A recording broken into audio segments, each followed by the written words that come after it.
Hey, how's it going, friends? Thank you for tuning in to VR Revelations. Welcome once again. Please make sure you give this video a like and make sure you subscribe for future coverage. Also, if you want to support the channel, check out the links below. I would recommend you go over to Rumble and subscribe to my channel there, as I will be making some videos on some topics that, I can talk about on Rumble and probably not on YouTube. And also, in case anything were to happen here on YouTube, that will be another place where you will be able to find my videos. But anyways, it is March 29th, the year of our Lord 2023. So yesterday I made a video on the situation in Bakhmut. And now today we have an interview here by Volodymyr Zelensky warning that if Bakhmut falls, Vladimir Putin, Russia, will smell weakness. And so Zelensky's worry here is that, this is going to be paraded as a great victory for Russia, which, it will, because of the fact that Zelensky has made a big deal out of Bakhmut, because it is such an important city that will allow Russia to advance, through all these roads that are connected between these cities into Bakhmut. And just the fact that Zelensky has pumped so many soldiers into the city, it has taken a colossal importance here. And the fact is, even though, some people that come and watch these videos don't want to accept it, the fact is that Russia is closing in on the city. Again, all my articles here are pro-Western articles, right? It's Western propaganda. I'm not showing you RT or Russian news sources. I'm showing you Western news sources. And yeah, I give you my opinion, but I'm basing it on the information that we're getting from the West itself here. And again, this map here that I use a lot, this Live UA map on Google, this is pro-Ukrainian, guys. This map was designed by Ukrainian engineers, and they tend to update the map accordingly, but oftentimes they hold their updates when the situation is unfavorable for Ukraine. But eventually, they have to be honest, and so we've clearly seen throughout the past couple of months that Russia has continued to advance. Again, the West for a while tried to deny that Soledar up here to the north of Bakhmut was under Russian control. And as we can see here now, right, a couple of months ago when I was reporting on this, you would have these people that pretty much eat up all the Western propaganda saying, oh, you're a propagandist, you're lying, it's misinformation, the Russians don't have control of Soledar, Ukraine said that they're fighting back, that they have control of the city. Well, fast forward a couple of weeks later, and everybody admits Soledar is now under Russian control, as we can see here on the map. It's the same thing that's going to happen with Bakhmut. I know that, the pro-Western fans and people don't want to, they don't want to accept this. This is the reality. Just look at the map, right? All of this red are Russian forces. A couple of weeks ago, all of this was white. It was still under Ukrainian control. But you can't deny the reality on the battlefield. Yes, you can spew out propaganda for a while, but eventually you have to admit the reality because we have, modern technology that can verify what is going on in the battlefield. And so we can clearly see that Bakhmut is close here to being completely encircled. And, it's pretty much a horrible situation for any Ukrainian troops fighting inside of the city, as multiple Western sources have been reporting. Again, the United States has for a while now advised Zelensky to pull out of Bakhmut, right? Because it's not a favorable situation, even though Zelensky said it was an impenetrable fortress, and that, and as we're going to read, he continues to double down and say that they can't let Bakhmut collapse because this is going to allow Russia to negotiate a peace deal on their terms, which I would say, this war, if it ever comes to an end through a peace deal, is going to be on Russia's terms. That's been the case for a while now. But again, since Zelensky has invested so much into this, he's become obsessed with Bakhmut, and so he's made it even a bigger deal than it would have been if he would have actually pulled his forces out months ago when the U.S. was advising him to do so. And so it looks like he held an interview here on a train, as we're going to be reading here from the New York Post. Again, Western news source. Don't get mad at me. And he talks about this. So let's go ahead and read here. It says, Zelensky, Ukraine must hold Bakhmut or Russia will smell that we are weak. Ukrainian President Volodymyr Zelensky has raised the stakes in the battle over Bakhmut, warning that if Russia conquers the eastern city, which again, we can clearly see that they are conquering it, right? Warning that if Russia conquers the eastern city, Moscow could begin building international support for an armistice that would be undesirable for Ukraine. So, Zelensky is essentially worried that, once Russia, and I say once because I think it's inevitable, once Russia takes over Bakhmut, then Zelensky, Ukraine will start losing support, right? The nations that support Ukraine are going to be discouraged, and so he's worried that they're going to lose faith in Ukraine and its ability to win the conflict. Now, this is his position, not mine. If Bakhmut falls, Russian President Vladimir Putin would sell this victory to the West, to his society, to China, to Iran, Zelensky told the Associated Press during a train ride from the northeastern city of Sumy to Kyiv on Tuesday. If he will feel some blood, smell that we are weak, he will push, which I think he's correct in his analysis, and unfortunately for him and for Ukrainian society, I think that's exactly what's going to happen.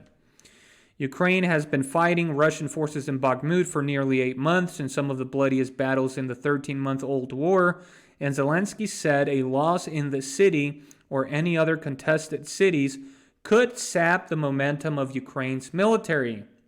So he's already thinking, if I lose this battle in Bakhmut, where I have invested so much, where I have doubled down, where I have ignored the advice of the U.S., who is a major supporter of Ukraine, he's already thinking in his mind, the Ukrainian people might start turning on me, and not only them, but all these other nations that are supporting me, right?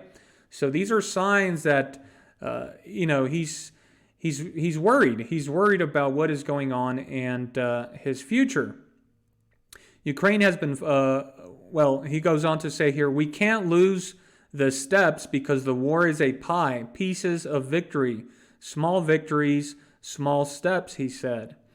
The 45-year-old who recently visited Bakhmut said a defeat there would be more of a political loss than a tactical one. Again, I don't know what he's talking about, political. Thousands of soldiers are literally dying there because of his orders to continue to hold Bakhmut, so it's definitely a tactical loss, as much as it is a political one. And building pressure among Ukrainians and the international community to force him to accept an acceptable truce. Again, once Bakhmut falls, because anybody that's honest right now, will tell you that Bakhmut is 99% going to fall to the Russians. Russia's not going to negotiate a peace deal. They're going to advance. They're going to continue to push forward. And again, everybody understands that the next cities that they are already pushing to are Kramatorsk and Slavyansk. But Zelensky here it's pretty obvious that he's worried how this is going to impact his leadership, right? Because he has doubled down on the city, and it has now, it's getting ready to become his biggest blunder in this war. listen to what he says here, guys, because I think this is exactly what's going to happen, unfortunately for him. Our society will feel tired.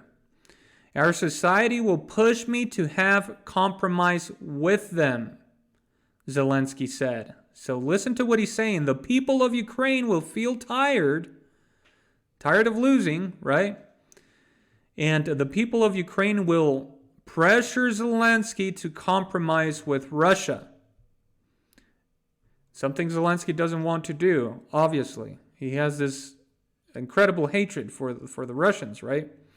At this point in the war, the United States and its Western allies have backed Ukraine in its fight against the Russian invasion, offering billions of dollars in military and humanitarian aid. That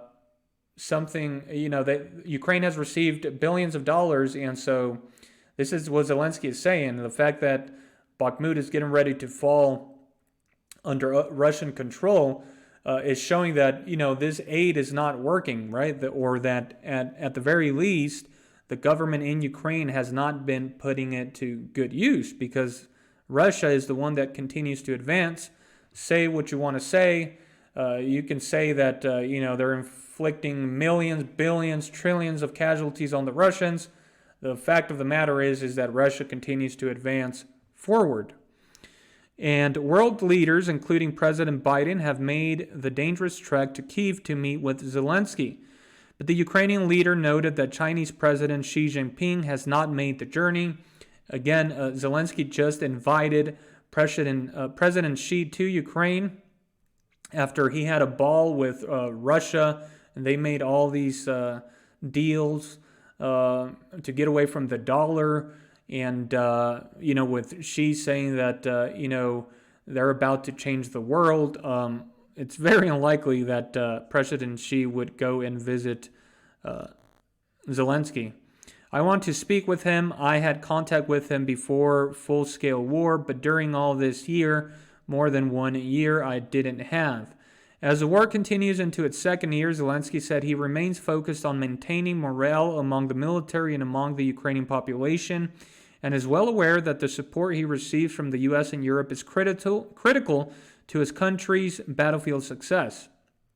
Again, the only reason that Ukraine is still standing is because of the support they have been receiving from the United States and from NATO and these allied nations, right? I'm not saying that Ukraine hasn't fought bravely, but as the article is stating, and as Zelensky is admitting, the only reason that they are still going is because of the support that they are receiving, which still hasn't given them the capability to actually pose any serious threat or carry out an offensive, even though there's rumors that Ukraine is supposedly getting ready to carry out an offensive. However, that's very doubtful, because they just don't have what they actually need to carry that out. But remarks from some U.S. lawmakers, whom Zelensky did not name, questioning the need to continue aiding Ukraine, worry him. Again, guys, it's all just everything that can go wrong is going wrong for Zelensky. He doubled down in Bakhmut, and he's getting ready to lose Bakhmut. And as he's saying, this is going to demoralize not only the Ukrainian military but the people. So the people are going to start asking for peace, to an end to the war. They're going to put pressure on Zelensky. Zelensky and his administration has already said they're not willing to have peace talks until they take back all the territory that Russia has taken, which is absolutely insane. Again, they're losing the war. The elections are coming up next year, with Donald Trump more than likely to win. So if that happens, you can kiss all that support goodbye. So Zelensky is already having these doubts, these thoughts of his future, of the people coming after him, pressuring him to end the war, to give up. And so, the situation is definitely growing darker for him, as we can clearly see here by his thoughts. Xi's visit with Putin raised concerns that China would begin supplying arms and ammunition to Russia, whose weapons stockpiles have been depleted, but the trip concluded without any announcement. Again, this is just propaganda.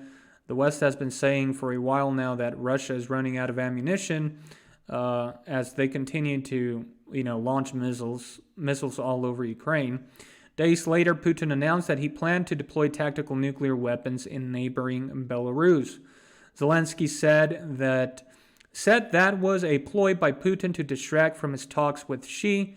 What does it mean? It means that the visit was not good for Russia, he said before expressing conviction that Ukraine will ultimately triumph over Russia's big army with small hearts. Zelensky also acknowledged that the war has brought Ukrainians together. It could have gone one way to divide the country or another way to unite us, Zelensky said. I'm so thankful. I'm thankful to everybody, every single partner, our people. Thank God, as they're closing down churches in Ukraine, Orthodox churches. He's thanking God here. Everybody, that we found this way in this critical moment for the nation. Finding this way was the thing that saved our nation. And we saved our land. We are together.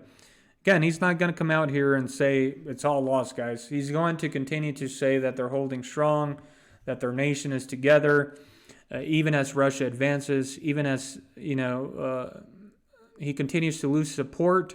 He's going to keep this up to the very last moment. This is just what politicians do until they're ousted from power, which is eventually what I think is going to happen with Zelensky. But as he stated here, concerning his worries about Bakhmut, that if Bakhmut falls, he's going to start losing support, and it's going to rally Russia and its allies, and it's going to demoralize the Ukrainian people and the military. I think he's correct in those worries.